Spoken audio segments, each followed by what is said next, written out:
Hello there, Lothar here. This video is video number 3 of tips, tricks and recollections. I'm trying to get these out before the season starts, so I hope some of the information contained is helpful to you. Right, let's kick off.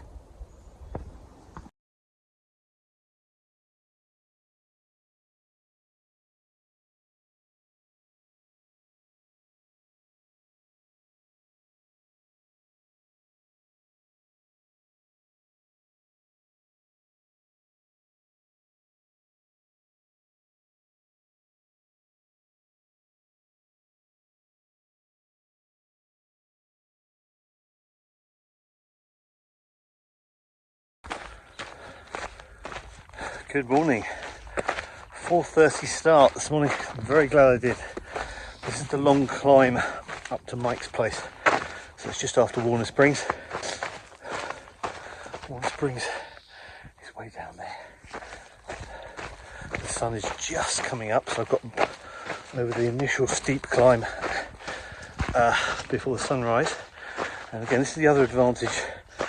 If you're familiar with the terrain, the next stage I'm going, basically we hug around the mountain, and if I'm lucky I'm going to be staying in shade for another good couple of hours, which is very fortunate.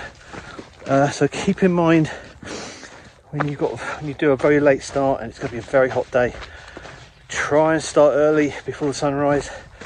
It really makes a difference. You can knock out big miles and not have to start sort of be sweating from literally as soon as you get out of your tent. So I know it's a bit of a strange thing if you want to get up at 8 or 9. That's what most campers are used to. For May starters, you don't have that choice. You either go very late into the night, well ideally both, go late into the night, and also up very early in the morning and siesta during the hot part of the day. I've done this before. This is tough in this heat. So I will update you when I get to Mike's place, hopefully in a couple of hours. Yep, just put my umbrella down for a little bit. I'm now at the top of the summit, or the saddle after Mike's place. So this is now where we get the full view looking north. We can see San Jacinto. So this is the peak that we're just going to go be the side of. This Coombs, I think it's Coombs Peak. Right, the trail continues down, around, down, and it just plummets straight down, which is great. The next few hours is just downhill all the way to what's called Tuolumne Springs, and then this is the area where what was Mary's place, and there's now the Little Bear Hostel. And you can see that in this first line of mountains, that's going to be when we go. Panoramic Cafes in that dip there. This is San Jacinto, and then what you can see, the snow caps in the distance, they're the San Bernardinos, which is where you're going around towards Mission Creek and further around. But it looks like San Jacinto's clear of snow. It doesn't necessarily mean everything in terms of Apache Peak is clear, but hopefully most of it, all the dangerous stuff is gone, but we'll see. But yes, lots of you, and on my next few hours I'm quite looking forward to, because even though it's the peak of the day, I'm actually going downhill, so I can pop the sun umbrella up and I'm not going to be sweating at all. So other than being bitten by deer flies. Ouch. Right, speak to you soon. Good morning. Just come past what was formerly Mary's place and Little Bear Hostel. So I came down from Mike's place yesterday.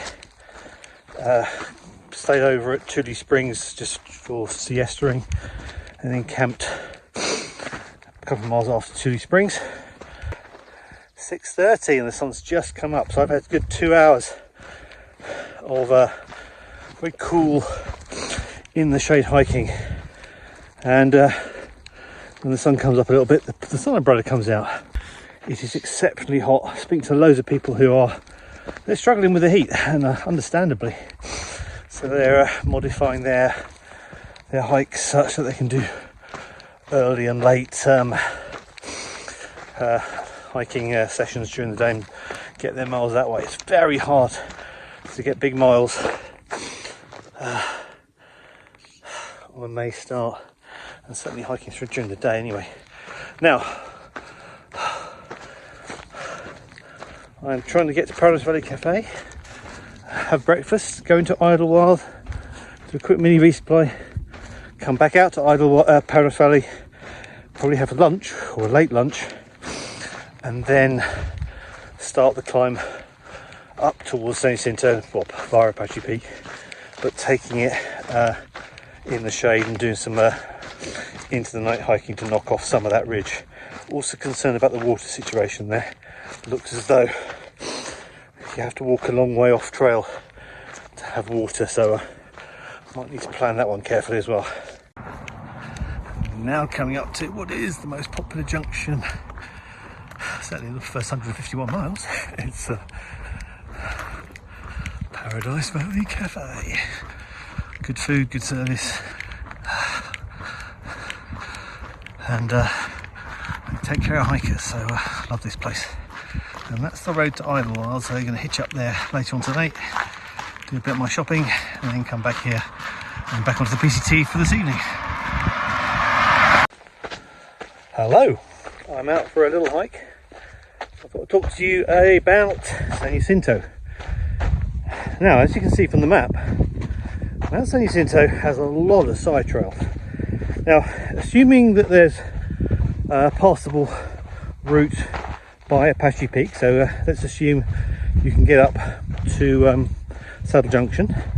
If for any reason you can't, there are lots of side trails before Apache Peak that you can go up and then peel off and come off the ridge if you feel uncomfortable. So lots of options to come off the trail before Apache Peak.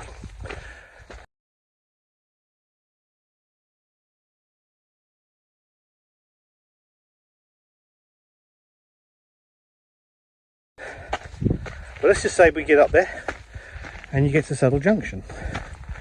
Now, that is a junction with a path called Devil's Slide, and that can take you down to Idyllwild if you want to go down.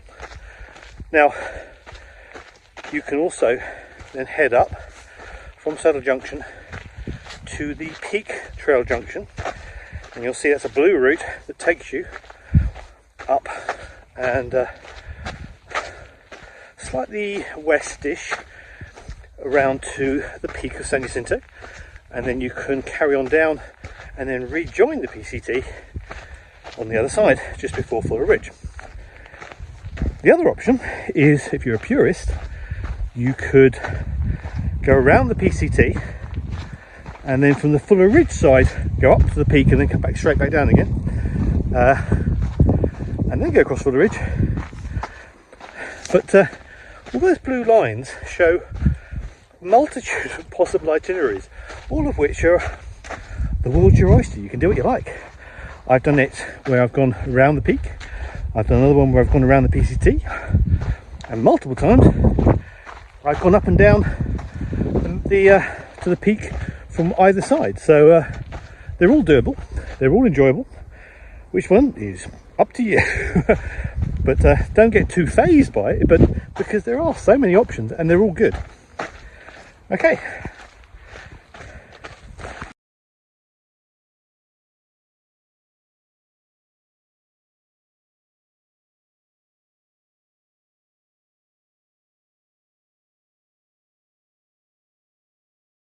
Another section of the trail that you might question should you do it or not is Mission Creek. Now, Mission Creek is a section of trail just after San Jacinto, I'll post the mileage there, where you climb up and over a little, well not little, a hill into a new valley called Mission Creek.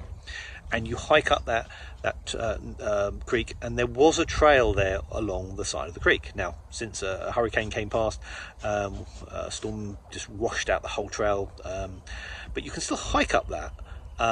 You might spend most of the time in the riverbed, and I did that last year, and it was fine. Challenging in terms of the route marking, but the general route follows the Far Out app, but obviously the exact trail is no longer there. Now, at some point up Mission Creek, and it is very hot and very exposed, but you're near water, so that's the benefit. I use the sun umbrella going up there pretty much all the time. When you get to the top of the section, then there's a left turn, and there's a very steep climb out, and then you go into towards what's called Mission Creek Campground.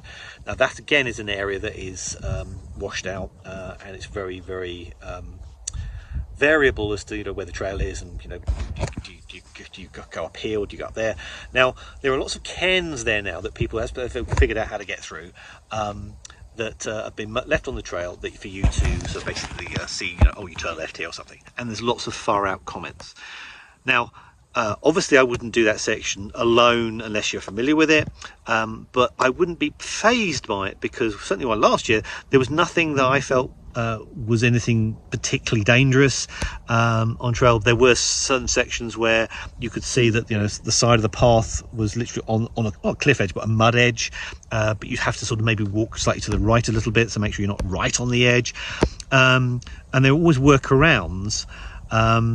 So if you follow the far out comments, I think, and there'll be people ahead of you going through Mission Creek this year who will be able to update the comments. It is a section that I actually quite enjoy because it's a bit of a challenge.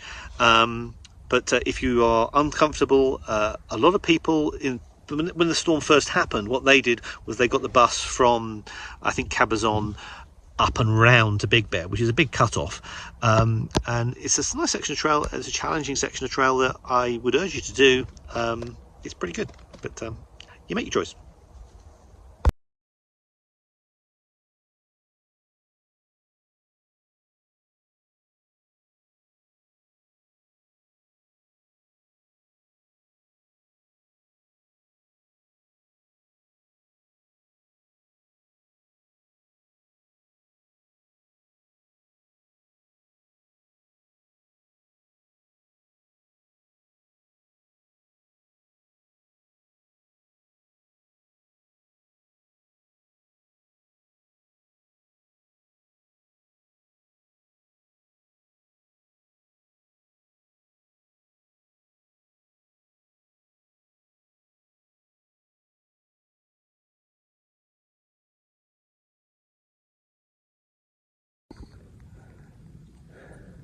Good morning. It is the day after my zero in Big Bear.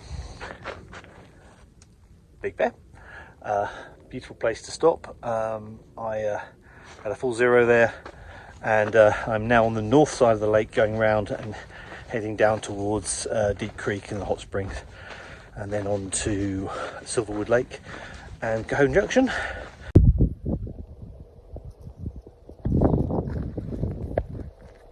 It's nice and warmed up.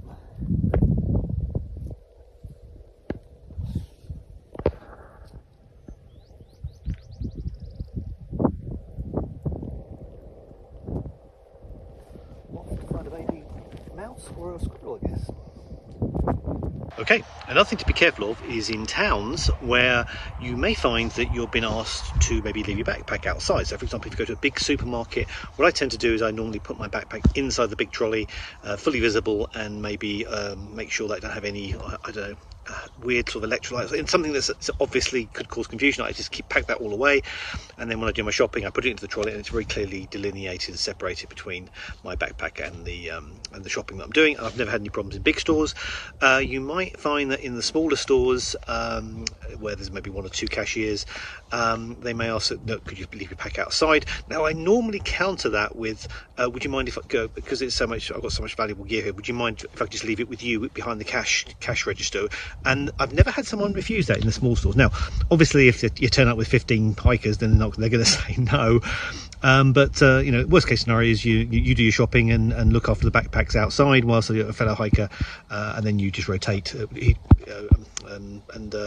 I think that's probably the most normal way if you're obviously you're hiking in a group, but solo I've never had any problems people refusing me. They'll look after my bag for me. Now I did have a situation where in restaurants where they insisted that no, they've got to be outside, and I said, well, I'm worried about it, and they said, oh well, I'll keep an eye on it through the window. And I think, okay, and within what 15-20 seconds they were already serving somebody, and there was no attention outside. So I decided, look, I just made an excuse and left. It's too much gear to lose. I grew up in big cities. It doesn't happen. I can't remember when it was ever reported that gear actually got stolen. But yeah, I'm paranoid about it. I can't afford to lose my gear on trails. When it comes to hitching, do not forget your trekking poles. That's probably one of the most common items. If you imagine when you get into somebody's car, you probably maybe put your backpack in the trunk or the boot, and you might put your trekking poles in there, or you might have them folded and carry them into where you're sitting in the car. You might have your phone in your fanny pack, you might have your phone out, you might have your sunglasses. Be very, and maybe carry a water bottle as well. Be very, very careful and do a basic check around as you get out of the car and as you get out of the trunk, because I think there's every so often there's a when you're jumping out of, say, a pickup truck, and there's some sort of eagerness for the driver to get going. You're in a rush, and sometimes trekking poles are probably the most common thing. So labeling those is a good idea. With regard to your phone, I would urge you to have something on your lock screen such that if for any reason you lose your phone, there are contact details there, there'll be your email or something, in such a way that somebody who picks up your phone can then touch the screen. They may not be able to unlock it, but they at least see a contact route to get the phone back to you. You might also put a sticky label on the back, but my experience is it's good to do, but you can't guarantee it stays on. So maybe do a sticky label and also have a home screen that you can basically have the contact details on it, like an email. With regard to my phone, I also have a battery case, so I make sure that my phone and my case basically effectively double the capacity of the phone, and that means I don't actually have to recharge my phone that much on trail. So I'm not having to pull back maybe a 10,000 milliamp hour battery bank and constantly topping up my phone every day, because I've got that extra capacity within my phone. So my normal hiking mode of operation for battery power is my phone with a battery case. I think it doubles the capacity of the phone, and one 10,000 milliamp hour battery. That normally covers me for most of pre-Sierra, before the Sierra. Now when I get to the Sierra, if I'm looking at the strategy I normally do, then I would probably take, or have in my bounce box, or send it to myself to Kenny Meadows, a second 10,000 milliamp hour battery bank, and that's just for the Sierra, such that because I'd probably have more usage there, and I probably want to maybe take more photos and have my phone on more often, but keep that in mind. Now when it comes to the phone, obviously you're keeping it in airplane mode most of the time, and you're going to have it in low power mode as much as you can. You're going to have the Wi-Fi turned off when you're not in town, and you're going to have the GPS turned off as well. Everything to keep the power demands low. Yeah, I think when you get to town, then you can just top up everything really fast. So make sure you have a very fast charging plug with high wattage, so it can charge your devices at their maximum rates. I use these overloop headphones, which allows me to sort of loop over my ear, and then I've got a little rubber sort of a sealer, if you like, that goes into my ear. Now I tend to lose those, so I have a couple of spares. Keep it just basically in my electronics bag, but also it means that I can then maybe swap. I can always keep one ear open, obviously, for hearing wildlife, but I might swap that one in and drop this one out. Yeah, I find these are better than earbuds for me personally, because I've got funny shaped ears, and they tend, if I have earbuds, they just flop out. So having these over ones actually work very well. Right, when you are on trail, you might be hiking along, you might be going over a rocky place or a flat rocky place, and you lose the trail. Or you might be going to the bathroom and you've hiked into the woods and you kind of got lost. Right, obviously you don't panic. This is part of the reason why I kind of hesitate when people when they basically go to the toilet and they leave their pack on the side of the trail with their trekking poles as a marker, but then hike into the bush or whatever without anything. I actually take everything with me, such that if for every reason, if I trip over, or if I don't know, if I do somehow get turned around, I've got all my gear with me, and I can turn my phone on, turn the GPS on, turn the far out on, and see immediately where I am relative to the trail. If you're ever in a situation like that, if you think you're lost, you've always got that backup option to just turn far out on your phone and turn the GPS on, and you go, oh, there's my arrow, oh, the trail's over there, and you can just orientate yourself.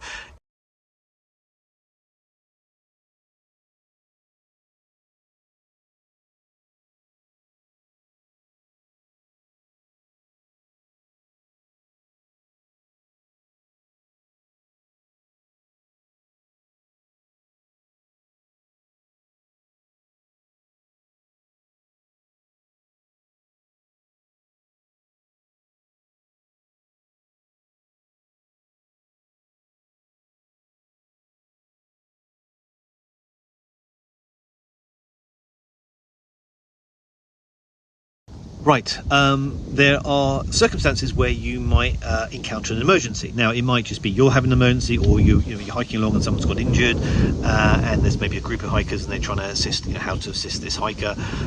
Sometimes you might be what I call walking wounded, or it could be something where it could be a local. You could maybe ask a trail angel to take the person down to the local fire crew where they have a paramedic, and then they also might take you to the medical centre, or it could be a full emergency where you're actually dialing 911. To alert the emergency services, and if it's in remote areas, then you're seriously considering pushing the inReach button. Now, a couple of times last year we had instances where people were injured, but they weren't what I would call full-blown emergencies. They were more what we call walking wounded. Now, one of those occasions where we got the person off trail and I took them down to the fire crew first, the paramedics, and they were obviously try to assist. The fire crews actually in Lake Morena and at Mount Laguna are really good. They like the practice half the time in terms of doing patient care, but they just said no, it's kind of something they couldn't deal with, and they referred us down to the medical centre at Campo. Now, another one that happened was a gentleman basically had an injury where he was basically what I call walking wounded. And the people that were looking after him or trying to help him out were trying to contact somebody to basically drive him out. Now, it just so happened in that particular circumstance, I was aware of the locations. I actually know the locations very, very well. I hike it pretty much year round. And it was a situation where to get any vehicle in there required access via dirt track roads or fire roads, which have locked gates, which are controlled by the fire crews. So in that circumstance, I tried to call the fire crews to Mount Laguna to basically say, look, could you assist?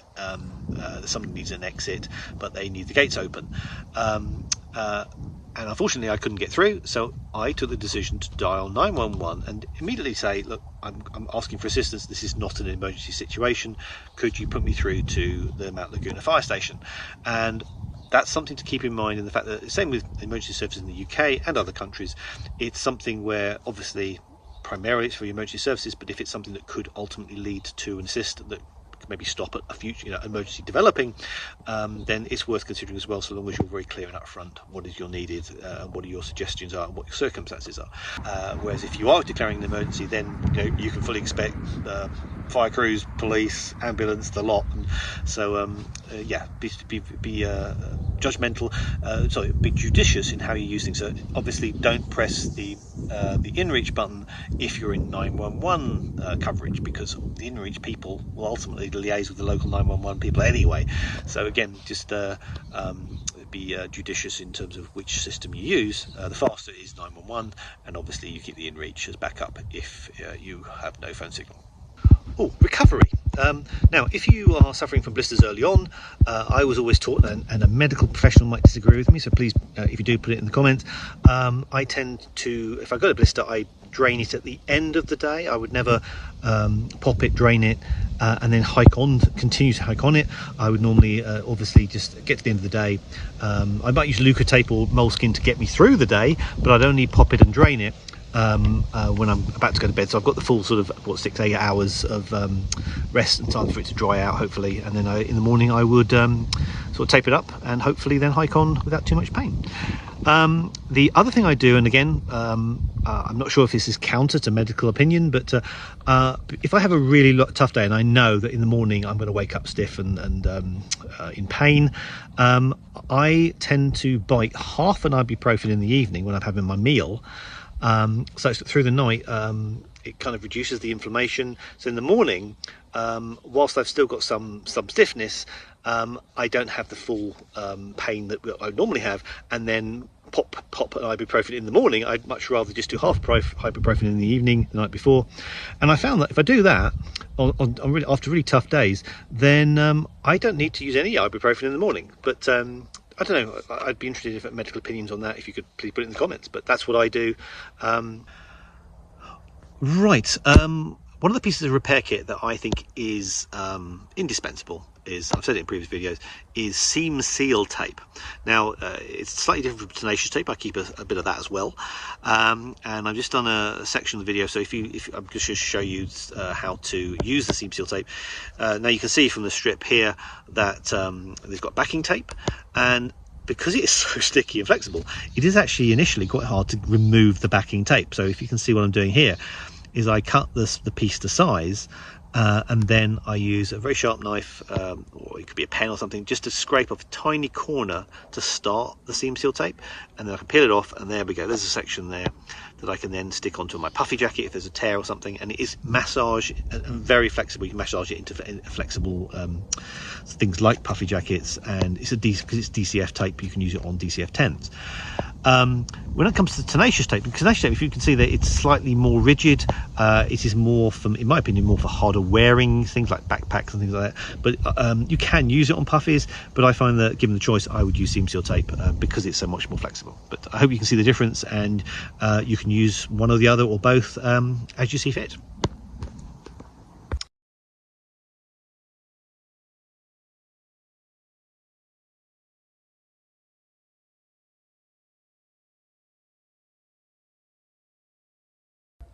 Right, trail closures. Now, it's inevitable you're going to encounter some closures of some kind. Now, there's a rare species of frog closure, a certain part of the trail because it's their breeding area. There are fire closures, obviously, from previous years. There might be a bridge closure. Obviously, check out the PCTA closures page. But please, please, please do not be tempted to hike through it. It's certainly on the recent burns. I think there were citations for southbounders last year because some of them hiked through it and they shouldn't have done. Please respect the closures. There are a lot of people behind that trying to obviously get the trail open for us. And certainly after a burn, I've got some photographs of some of the burn sections I hiked through last year. And it's really eye-opening because you certainly get different scenarios. You can see if this was a burn where you might see the tree trunk still there, but then there's other cases where it's burnt down to almost nothing's there above your knee in terms of height. So you can imagine the temperatures in other burns would be very, very extreme. So there we go, a lot of just endless burnt tree trunks, and you can see them going into the distance as well. It's quite sad. It's very sandy ground here. First signs of growth coming back, but certainly not. It's just basically just the undergrowth. But okay, this is one of the sad sights past burn, but you can see the sheer intensity it must have been because there's nothing. I mean, there's nothing. It's just absolutely just destroyed. I mean, yeah, it's all ash. There's no new growth. This is maybe 2 years old, I think it is. But this is happening all over California now. So yeah, definitely respect the closures. Definitely check out certainly the fire reports as you head up the trail. Now, when you see some of these forest fires over the years, when you realise the scale of some of these, yeah, you respect the fire crews that have to deal with it. But yeah, don't be tempted to go into if you find that maybe you might be in the smoky area. I sometimes carry an N95 mask just if there's any risk that I might, maybe not near a fire, but you can find yourself in situations where you might be in a smoky area and some of the smoke's drifted down. But in general, yeah, if there's a fire up ahead, then you can see it, then obviously you're looking at the reports and making sure that you're abiding by the rules and conditions. Okay, about 10 miles out of Cascade Locks, you can see the fire up ahead. Wow, that's a lot bigger than a huge amount of smoke there. You see the mountain peak just behind. That looks pretty massive. All the smoke is blowing south. Yeah, that probably means, well, I know there's a closure, but is that getting too close to Trout Lake or not? We don't know, but up at the moment, all we know is that the trail is closed after the road turned off to Trout Lake for another, I think, for about 20 or 30 miles. That looks as though that's getting a lot worse. I mean, it's that ball of cloud there as well, which is smoke. It makes me wonder I think they're going to be closing more of the trail. I fear they are, but wow, that looks pretty, that's bigger than I was expecting. And I was speaking to some hikers just about an hour ago who'd come through, and they said they didn't even know that fire existed. So that fire has come and developed literally over the last couple of days, so they didn't encounter it coming southbound. Just have a chance to contain that one quickly. But you can see the smoke going all the way down to the Columbia River. And there, oh, actually you can see the fire there on the other side. These are the two which on the PCT on the south side. That's why the PCT was closed, and you take the Eagle Creek divert. So there's two small fires there, and an absolutely massive one there ahead of me.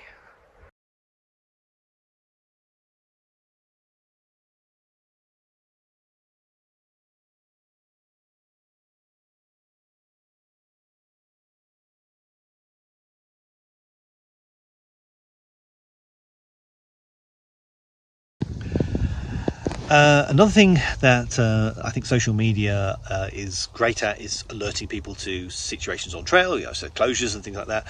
But it can also sometimes get out of hand in terms of maybe fear-mongering a little bit. And I had a couple of circumstances or examples where last year, because the fires were obviously big in the news, there was situations where there was a report that a hiker turned around and come back, and I think it was by Chinese whispers. It was, it was because there was a report of a fire, or and when I looked on the closures, and then I looked, I actually had signal. I couldn't see any reports of the fire, and I actually contacted another trail angel locally, and I said, look, can you do a search for me? Just anything online that you can find that would indicate that there's a reason to turn around. And people were at the time in that interim period were literally stopping, turning around, but it was still very unclear why the original hiker turned around. Now it turned out, with hindsight, a couple of days after, we found out that it was someone who had a bad feeling. Now, it had nothing to do with the fire. He just turned around and was feeling uncomfortable on that particular section of trail. Decided to go back, turn around, and actually just go back to the trailhead and go into town. Someone had a bad feeling, so yeah, be careful. That obviously getting information is very important, such that you're protected and you're not walking into a dangerous situation. But sometimes the social media can get really out of hand on the fear mongering, and yeah, if you're in doubt, stop, obviously. If you're uncomfortable, obviously turn around. But if you hear a report someone's turned around, but you don't really know the circumstance of it, it could be anything from, mum's called him home because he's he's run out of money, or somebody feeling unwell or a bad feeling. It doesn't necessarily translate to there's a massive fire over the ridge that we should all avoid. Be careful of those kind of fear mongering things. It does sometimes get really out of hand. Hello there, Lothar here. Right, this one is on chat groups. Now, as part of social media, there's lots of Facebook groups, Instagrams, and all this other social media where people can share their experiences. Now, one of the,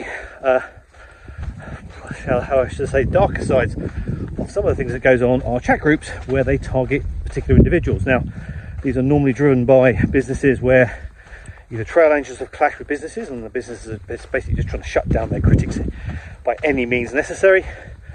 So if you do get invited to some of these groups, and some of my friends' daughters have been invited to some of these groups, and they just realise this is just it's totally motivated to close a person down, and that person happens to be a critic of a particular business.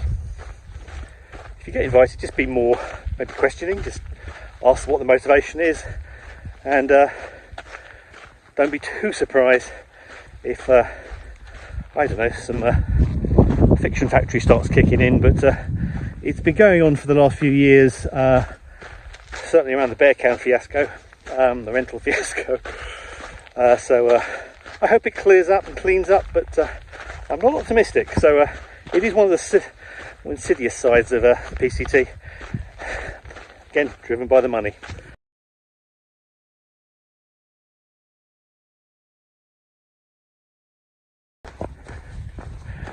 And the other thing to remember is this is where you see female ground squirrels working their hardest, as predators like rattlesnakes tend to sort of prey on the young ground squirrels. And what happens is, that if their burrow is deemed as potentially at risk, they then start shuttling their young about.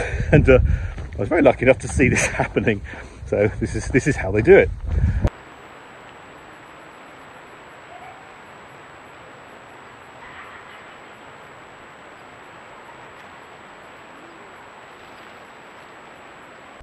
Now, as I said, you're going to encounter other animals. Now, in particular, if you're night hiking, what can happen is you'll be hiking along and you've got a head torch or holding it down close to your waist, depending on how you want to hike, and you will catch glimpses of these little flashes, and they're basically called eye shine, and they're basically reflections from certain animals, the retinas, from basically they're staring at you, wondering what the hell you're doing, and because they're maybe hiding in a bush or something, or even far away, the light actually catches them, and the light comes directly back to you. It's retroreflected, so you can see if you often see this pair of eyes staring at you.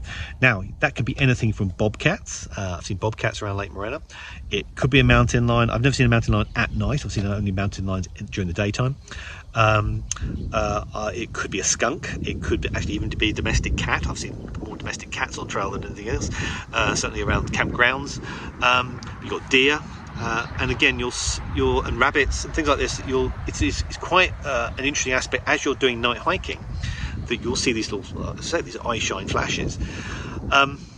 Do not make the mistake, and I hope my basically the hiker I met last year I won't mention her name.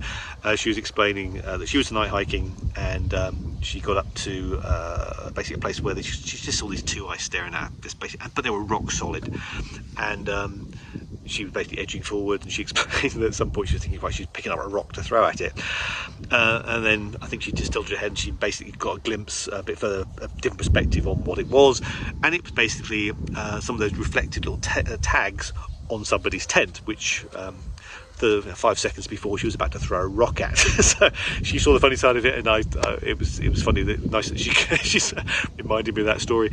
But yeah, you're going to see a lot of animals at night. Yeah, funnily enough, the colours of the eyes can indicate what the animals are. So yeah, one of those interesting things to keep in mind when you're night hiking. Okay, I've talked about snake encounters, bear encounters. Now, every year I encounter bears. They're normally situations where I'm hiking along and I'll just hear this crunching, crashing of undergrowth, and it's basically a bear running away.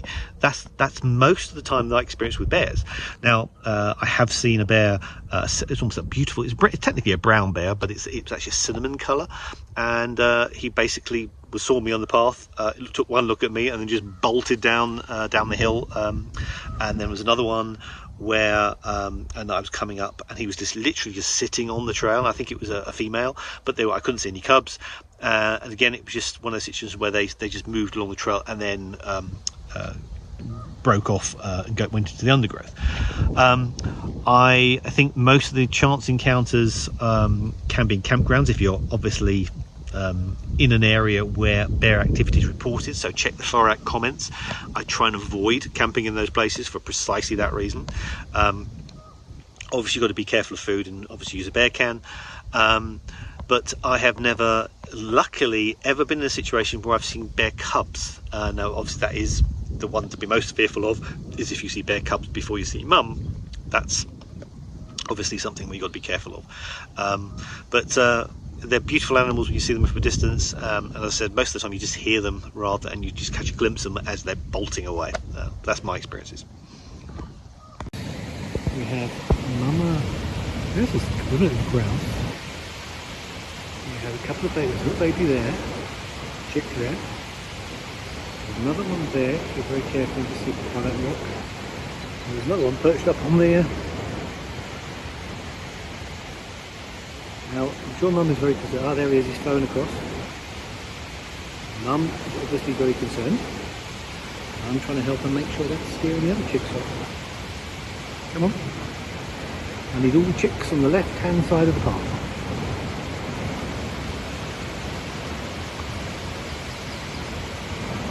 I think they are. There's one there. There's Mum. Oh, there's another one here. They're all over the place. I just want you on the left hand side of the path. Look at this little fella. He's not too concerned. Good sign.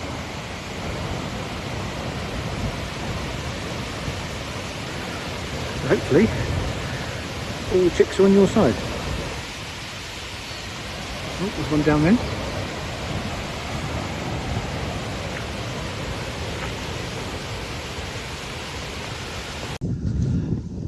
A few quick things just specifically for international hikers. America, I am half American, but I've lived here for quite some time, and I think the difference is if you're coming from Europe, if you stay in hotels, one of the things that's just really interesting is when you're looking at, there's international news, and you see what's happening going on in Europe, or or Asia, or wherever you're from. And you'll notice that the TV channels, the news channels in America have very different perspectives. So I tend to channel hop. So whenever there's a big news item, I tend to channel hop in hotels and just see from all the different news channels how the same stories are reported. And certainly from an outside the USA, it's quite a shock how one story can be reported in so many different ways. So I always defer back to the BBC or the French. I used to work in France for a few years and Austria for a few years, and I used to travel quite a lot. So I tend to look at some of the international news channels as well, and it's really interesting, just a perspective on American life, if you can just flick through the news channels and see how the different stories could be presented in a different way. Another thing about international search for UK people, remember, obviously, in the US we drive on the wrong side of the road. Now, because you're not driving on the PCT, obviously it's not a big issue. The real danger is crossing the road, because you naturally will look the wrong way. Now that's only really at risk when you're in cities like or towns where you are maybe doing resupply, but it's something that you're aware of maybe the first couple of weeks. But once you get into your trip and spend a lot of time here, it is something where you can very easily slip back into your traffic's coming, and you look the wrong way. I know it's easy to say, but certainly from a UK perspective, be very careful. Similarly for non-US people, if you come out of restaurants at night or cafes, don't be surprised if you walk across a parking lot that you'll trip over some of these concrete blocks. These are blocks that are used to, basically, parking blocks where people drive their cars up and rest their wheels against these concrete blocks. I've never seen them in Europe, certainly where I live, or where I've lived and stayed and worked, but in America they are standard. But it also means that if you're coming out late at night and you're not expecting them, you can basically fall flat on your face after tripping over a lump of concrete that in your mind shouldn't be there. Just keep that in mind. Also, for people coming from wetter climates, now actually it could even be the East Coast, California and Oregon, when it's hot, it is really hot, but it also means that your nasal passages can dry out, and it's very common that at some point through the hike you might have a nosebleed. And the first time I had it, again, was first actually when I came out to the United States. I had what was called almost like a catastrophic nosebleed. I thought, oh my God, my brain's coming out. And it was all the fact that my nasal passages had just dried out and cracked. And I knocked my nose light and it just gushed out. Try and remember that in the mornings, try and keep your nasal passages, maybe moisten them a little bit. It will try and head off some of the basically the very cracked skin that you can get inside your nose. So be careful of that. Right, in terms of going back to gear a little bit, if you're one of these people who are really ultralight and use tarps, now I used to use tarps a lot in Europe. Again, it was lightweight, a way of reducing your pack weight. But I can honestly say now, even though I've got one-man tarp, two-man tarps, I've got DCF tarps, I very rarely use them now, because the weights of the tents have come down so much that the weight saving is, I wouldn't say negligible, but it doesn't make much difference for me now. So my tarps actually stay firmly in the store cupboard, sadly, because I've got multiple lightweight DCF tents. If you are going to use a tarp, don't be tempted to go too small, because again, I'd be hiking along and it's in a rainstorm, and I'd be putting my tent up and somebody's trying to struggle under this minimalist tarp. If you're going to use a tarp, don't go too small. Remember, you can be in quite heavy storms and hailstorms, and I showed you in a previous video. But yeah, I think most of the people now, I think for the last few years, the number of people I've seen using tarps has dropped in favour of the ultralight tents, so keep that in mind. Okay, there's a couple of other places I wanted to talk about, which are definitely places where you're going to see on trail, and it's unexpected sort of sights. So one is Vasquez Rocks. Now that is something that if you're into sci-fi, you'll see. Basically, it's a rock formation that has actually appeared in pretty much every sci-fi series I think you can imagine, and when you see it, you think, oh yeah, okay, I recognize it. It is one of those situations where you hike straight past it, you can get some nice photographs. Definitely recommend you stopping there at the visitor centre. There is an advantage of stopping at the visitor centre because they also have normally some of those PCT tags. So if you walk in there and just say, look, could I grab one of the PCT hike tags?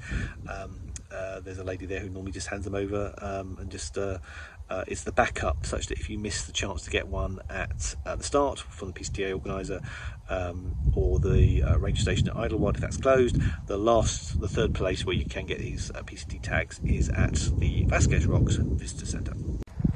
Well, here we are coming into Vasquez Rocks.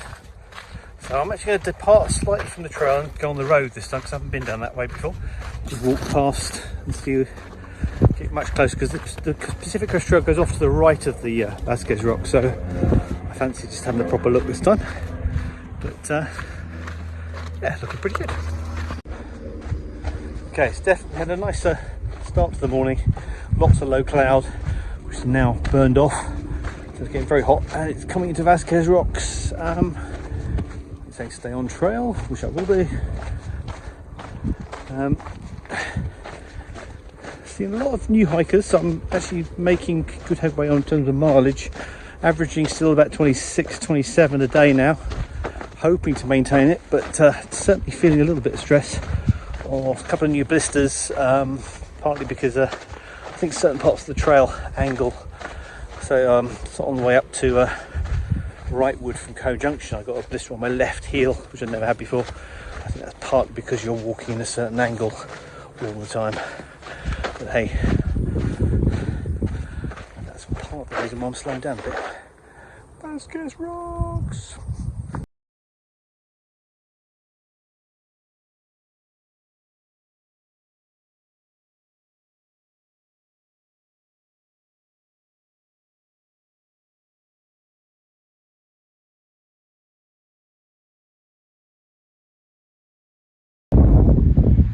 I don't know if you can see that, but the video camera picks it up. There's a beautiful mist down there, some hills rolling and the clouds coming in. Looks surreal in the wind farm down there, it just looks beautifully surreal. So I'm going to take a few photos of this. Good morning. Probably about 30 miles from Walker Pass.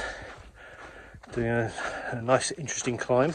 Interesting, interpret that how you will. Climb up. Doing it again very early in the morning, the sun hasn't risen yet. Trying to get benefit of all the cold or cool air as I do the climb. So this is the trail. Sun's just about to break over that. Hopefully it takes a bit longer. You can see the sun coming up there, and you can see it starting to light part of the trail back where we came down. Just benefit if you want to devilfish's water caches, and I'm going to make use of this second one. This is one of the sections where the water sources here are very questionable without the help of people like devilfish. So thank you, mate. I met you up in, I think it's in North Cal somewhere, when you were reloading one of those caches, and it's really amazing what you do. So a lot of people totally dependent on what you're doing. There's no way you could do this not without some obscenely insane water carries. So right, so I'm gonna get hopefully within a few miles. I did a 32 yesterday. I'm not sure I'm going to be able to do that today. I'm feeling it. We're going to get within a couple of miles of Walker Pass, and then it's another, what, 2 days, Meadows, and then got some of my resupply sent in there. So a bit of shopping at 2 Foot Adventures, and head into the Sierra. Well, probably about 25, maybe 30 miles from Kendi Meadows. This is one of those saddle views where you literally could just come up and get a stunning view down into the valleys below. Trail continues round up that hill a little bit, but this bit you kind of have a wow moment. Just want to take in the views. Okay, I think that might be a semi-wow. Whoa! Woohoo! There's some big air base further away in the distance there. I don't know what that one is, but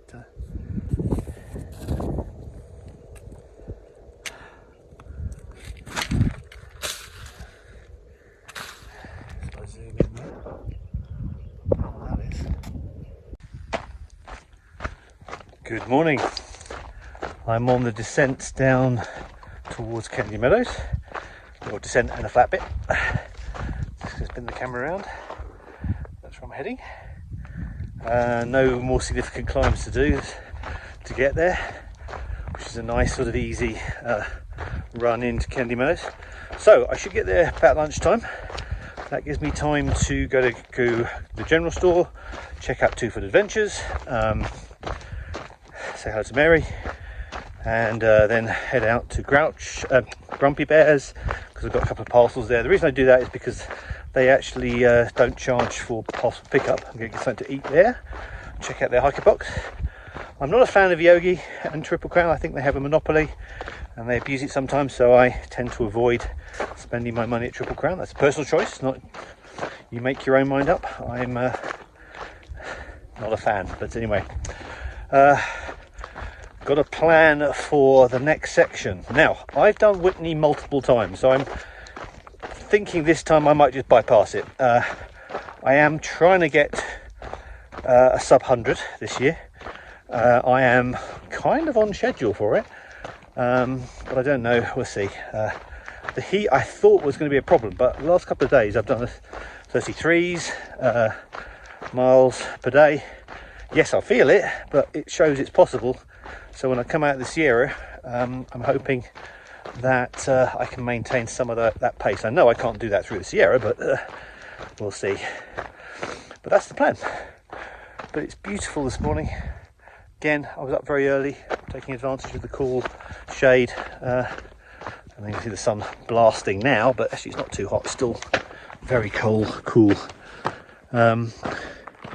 Really enjoying this. I had a moment a couple of days ago where I was thinking, am I enjoying this? I think I just had a rough day of the heat, but no, it's back in well within the parameters of, yeah, this is good. Now, again, word of advice is if you do have a rough day, that's what the phrase is, I think, don't quit on a bad day. Don't quit, just give yourself a chance to recoup if you have something that really sort of shakes you, or gear failures or injuries. Just take time out. Don't give up. I am still looking at this scenery now. I wonder why I keep doing the PCT. I've just got my answer. This is brilliant. It's never dull. Good morning. Just heading out of Kendi Meadows South. Did a sort of a Nero yesterday. It's now 10 o'clock, or coming into 10 o'clock. Starting to get warm. Probably not the best time to start, but I'll knock out a few miles at Kendi Meadows. We have siesta and then knock out some big miles in the evening to get towards Whitney and Sonora Pass. That's my resupply exit. Estimating about 4 days, but we'll see. I'm probably not going to do Whitney this time. I've done multiple times. Don't really feel the need, and there's a heat wave coming apparently, so might need to take it very easy. Maybe do a lot of light hiking, but feeling very good, fully resupplied. My pack at the moment is about 32 pounds with food and water, which isn't too bad given the fact I'm actually carrying extra food. So I came from the south. That's the road into Kendi Meadows, and this is where I head out, heading north into the Sierra.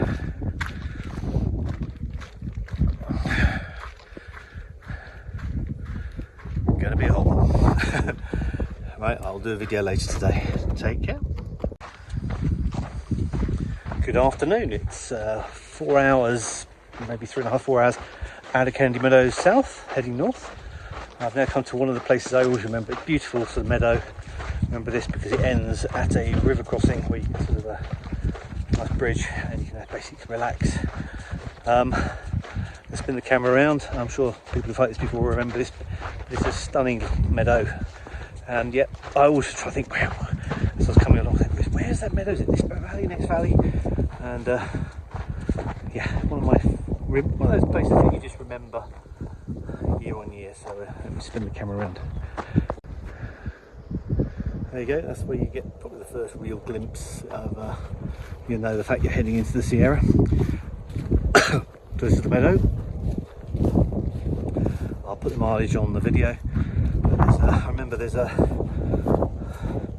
building down here on the left, which I'm not sure. I think it's on the summer home. The river comes through and then it rejoins right up down the bottom by a metal bridge that we cross, and then we start the climb probably more seriously up towards the Sierra. And probably going to do another probably another 3 or 4 hours today. Was it 2 o'clock? So I might go till 6 or 7. Had a late start out of Kennedy Meadows, but no, it feel good. Got my sun umbrella so I can hike during the day. A lot of people I've passed have been taking siestas, which I don't blame them. And with the river not too far away, a lot of them are taking advantage of it. Why not? Right, I will speak to you when I get to the bridge and then do some updates this evening. The Kern River Bridge. Just having some quiet short lunch. It's actually stunning to just watch. I think they're swifts or swallows. I think they're swifts, but you can see the little dome nests. I don't know how easy it is to see under the bridge, but you can see just literally in out feeding. Massive sort of just undertaking, but they're just continuously on the fly. They go in, feed, and off they go again. They literally stop for about a second, but it is continuous. There must be so many insects around here feeding these guys.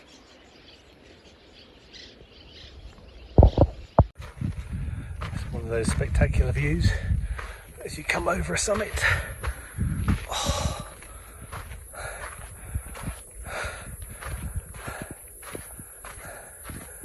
There's the Sierra ahead of us. Oh, a nice bit of descent now.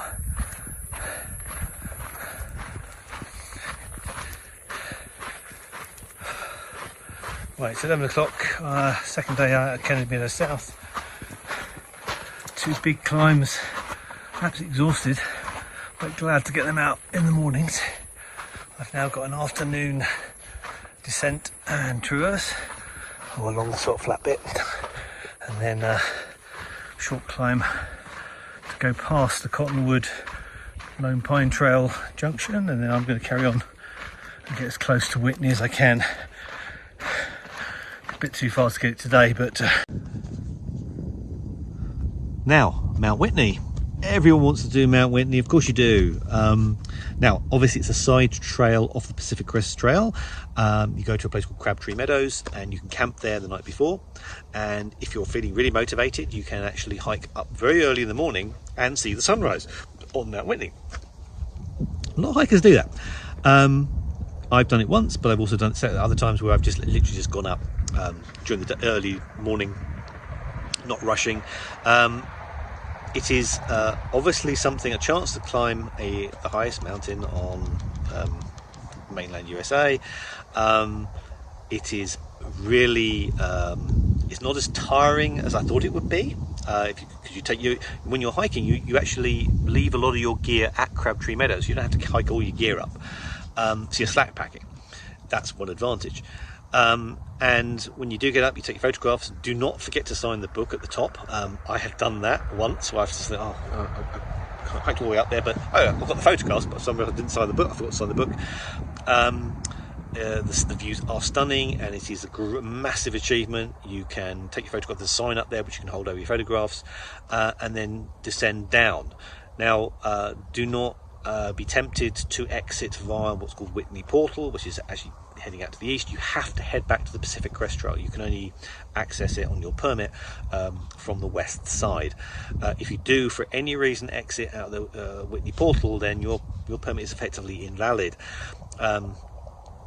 You can enter there, obviously you can exit there in an emergency, but I would urge you, just don't even think about it. Just go up to Whitney, come down, and then exit further up the trail, where my example would be Kearsarge Pass. But if you're in any doubt about doing Whitney, you've got to remember you've been doing 10s, 11s, 12,000 feet on the way up. You've got Forester at 13,000 feet. And the opportunity to do Whitney, unless it's a lot of snow, or it's, you know, for some reason it's reported as being quite tricky and treacherous, then I would seriously put it on the agenda to do. And I hope you have a good time going up there. So it is stunning. Come on, it is stunning. Apologies for the wind, but it's stunning. I mean, the views, yeah, it's alright. Oh, stunning stuff. Yeah, heading down towards Tyndall. Just met a couple of JMT hikers. They're going to be finishing off at Whitney. Apologies for the wind, but hey, we're in the Sierra, so wind comes as a feature. But very much looking forward to getting over Forester. I heard it's a bit slushy on the other side, but no snow on this side. Same with Glen. So I think, other than a nice making up the miles to get to Kearsarge and deciding whether or not I just stay on trail and go up to the Bishop Divert, just check I've got enough food. I think I'll decide that tomorrow morning, once I get over Forester, and see how quickly I can get to Kearsarge. And then it's only another 40 or 50, I think, to the Bishop's turn off, and that will be my decision point whether or not Kearsarge, whether I've got enough food to do that. I'm actually averaging still 25 a day.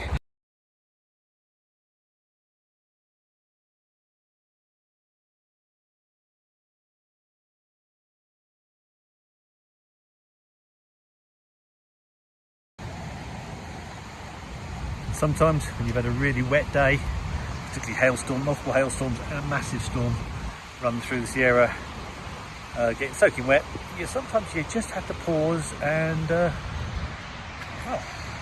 dry things out. But hey, if I had to pick a place to dry things out, I think I've got probably one of the best. Yeah, hopefully dry in about an hour. Good morning. I am charging my phone, as you can see, with the cable, but I thought I'd do a video. This is my first full day out of Mammoth Lakes. Had a nice quick stay there.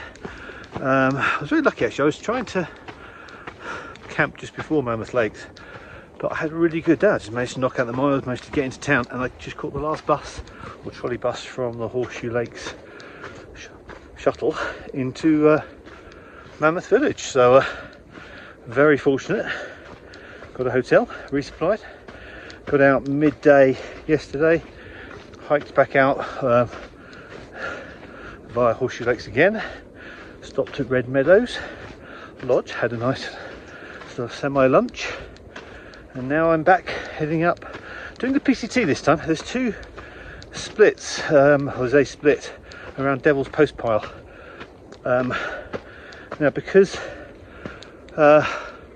one of those splits is actually technically JMT, it is very popular, and I've done that before. That's that blue alternate, as opposed to the PCT, which links up around Thousand Island Lakes. If you look at far out, you'll see what I mean. Now, this year it seems a couple of times rangers have actually pulled up hikers to say, look, you shouldn't be here. This is the JMT, not the PCT. I don't think they'll enforce it, but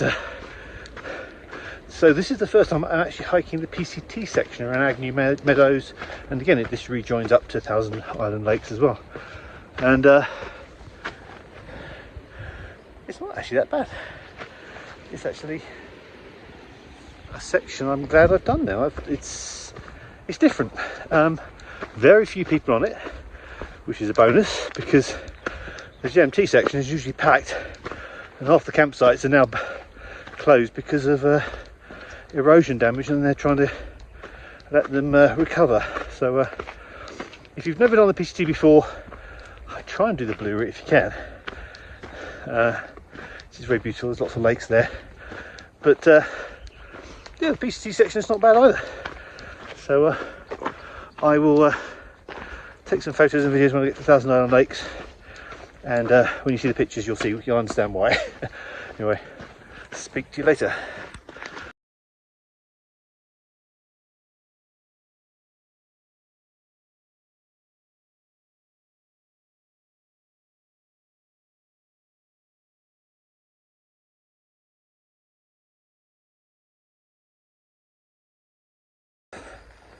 Good morning. It is day 42, 4th of July. Oh, just done a little early morning climb. Had breakfast off pretty much a mouthful of mosquitoes, pretty much every breath. But now on a nice descent. Day and a half from Sonora Pass, hopefully, if it all goes well. Been doing, averaging last couple of days 30-mile days. Very hard going, but I'm kind of motivated by the fact that I want to get to Sonora Pass and get resupplied and onto South Lake Tahoe, and then that's where I'm going to have a major stop, I think. But oh, definitely getting affected by the mosquitoes. But yeah, going well. Happy 4th of July, and as a Brit, I'll keep my head down. Okay, speak to you soon. Okay, we're at Dorothy Lakes Pass. This is looking south, where I've just come from, around Dorothy Lake.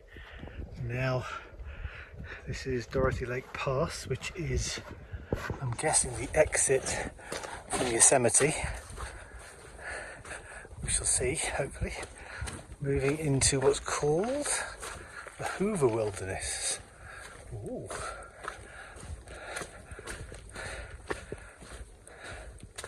So Humboldt, Toyabe, I don't know how to pronounce that, but this is what people see from the other side. Yep, we're just leaving the Yosemite, and there's also a Yosemite National Boundary sign. Woo, right, progress. I'm guessing this is the second Dorothy Lake, but no, had a fairly easy day. We had 2 climbs this morning, and now we're just doing some small climbs, and now it's pretty much a steady descent before I get probably within about 10 miles of Sonora Pass. Then there's another climb. See whether I'll do that today or tomorrow morning. But look, stunning little pass with lakes in between. So anyway, I'll update you later. Good morning, good morning, good morning. It is the last day into Sonora Pass, day 43. So I'm on the last stretch, last climb of the morning, hopefully, and then it's probably another 8 miles, maybe 9 miles down into Sonora Pass. So I'll swing the camera around so you can see what I'm looking at. So I've just come up those switchbacks. I'm literally going to wing round up to there. That's the bulk of the climb done. You can actually see one of the crossing, cutting across the switchback, but that's primarily, if I remember the last couple of years, that was usually to bypass snow. But I chose the main switchback here because it's just easier, and I couldn't fancy that really steep bit. But looking forward to getting up to the top. And I'll do a video when I get closer to descending into Sonora Pass. Okay, this is last summit. I was looking back. Bye bye. No more climbs. This is now the descent into the real Sonora Pass. Thank goodness. It's down there. So, oh, there it is. It's down there. I'm guessing there's quite a few hikers there trying to do the same thing I am. Get to Kempy Meadows North. We shall see.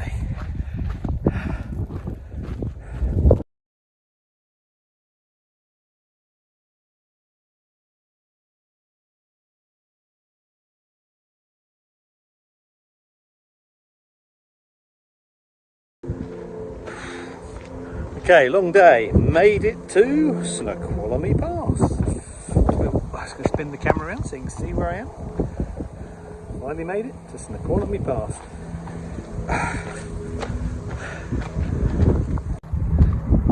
This is the view you get the first time. You can see Summit Inn, the big red one, red roofed hotel there. Whoa, that was a bit of a long haul, that one. It felt like a long haul.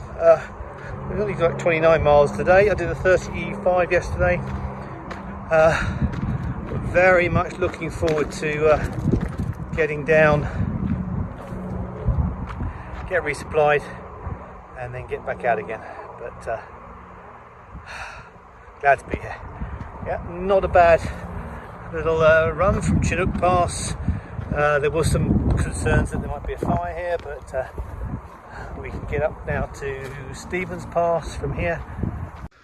So yeah, this is a typical morning, late, mid to late August. That's actually early August actually. Lots of mist. General feelings of dampness in the tent. It's just soggy. I hope that clears before I get to the catwalk so I get a nice view, but we'll see. Speak to you soon. Okay, made it to the catwalk. I was hoping the sun would have driven off the mist, but just see a peak over there. And I'll swing the camera around and show you what we can see, but it's beautiful but misty. Okay, so that's where I came up. You can just see a peak breaking out in the mist here. You can see that, just that layer of mist coming down, and there is the start of the catwalk. So it's not particularly dangerous. It's not. It's actually quite wide. It would be dangerous in snow, but you can just see it's on the verge of the sun breaking through. And look how the mist rolls across. There it is. This is oh, the sun is just trying to break through. Very steep either side. Oh, some fellow hikers.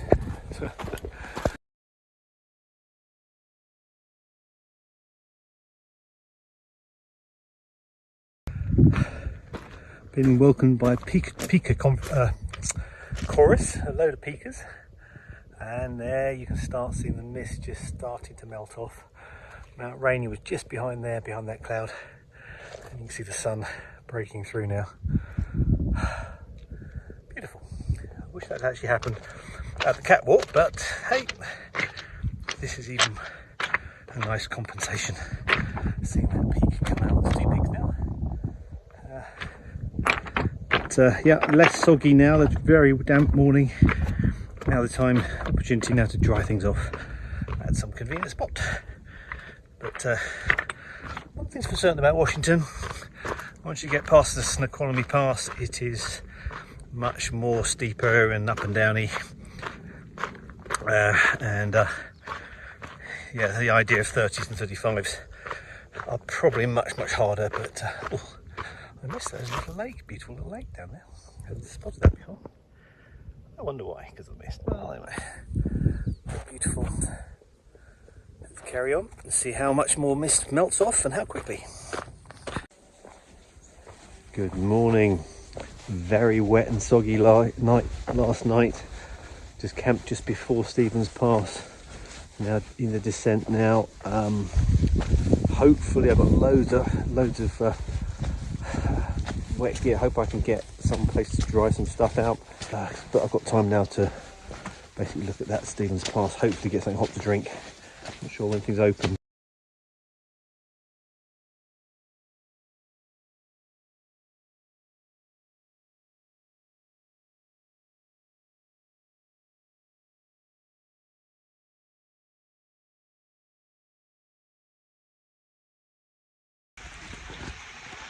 Another thing about California is it's a happy state.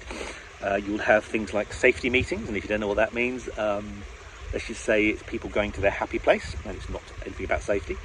And the other thing is you will meet some surprisingly happy people on trail who, let's just say, if you tree huggers. I had the funniest and most bizarre experience where I was hiking, coming towards a trailhead, probably about 2 miles out, and there was clearly a lady who was ahead of me, and it was a day hiker, it wasn't a through hiker. She was very happy. You could see her in the distance. She didn't see me, and she literally at every point was just stopping on the trail and then very theatrically embracing every tree that she could grab, having an intimate moment and then moving on. It was only after a while that I made enough noise that she realised that somebody was coming up, and they basically sort of let me go past. But yeah, you'll see some bizarre things going on.